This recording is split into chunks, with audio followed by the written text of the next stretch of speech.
You have selected case study 1, do not let your friends suffer. Please follow through the story closely.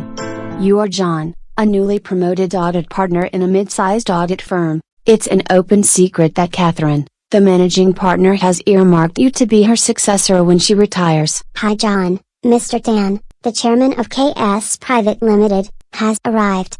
He is now in the meeting room. Thanks Joey, I will be there in a short while. Moments later in the meeting room.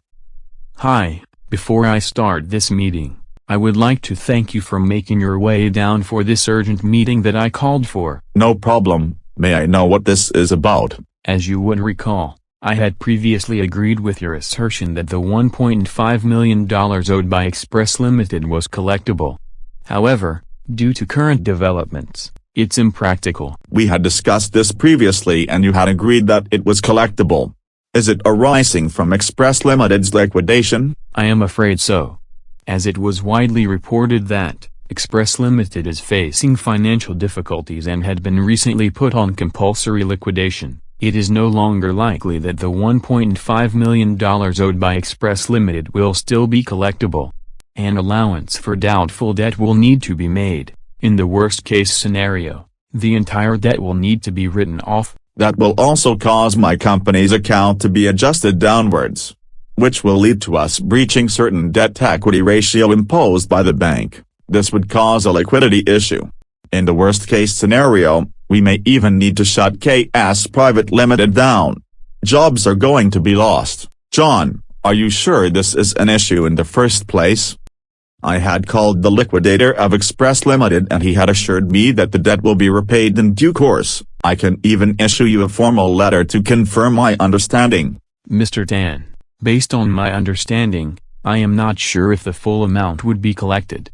An allowance would still be required. So regardless, an allowance for doubtful debt would still have to be made. John, you had been auditing us since you joined your firm after graduation.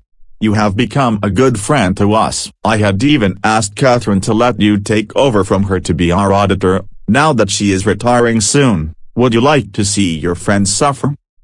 Now let's review and understand the learning points from this case study. First, there could be a self-interest threat, as KS Limited was a major client of John's audit firm, and second, there could also be a familiarity threat, since John had audited KS Limited for a very long time and Mr. Tan had regarded John as a friend. In spite of the threats, John exercised professional skepticism. He did not accept Mr. Tan's claims that most of KS Pte Limited's debts from Express Limited were collectible at face value. So, what should John do next? As a follow-up, John should contact the liquidator of Express Limited, to have a better idea of how much could be recovered. He should also propose the necessary adjustments to KS Pte Limited's financial statements. If the liquidator reverts that Express Limited is unable to repay KS Pte Ltd,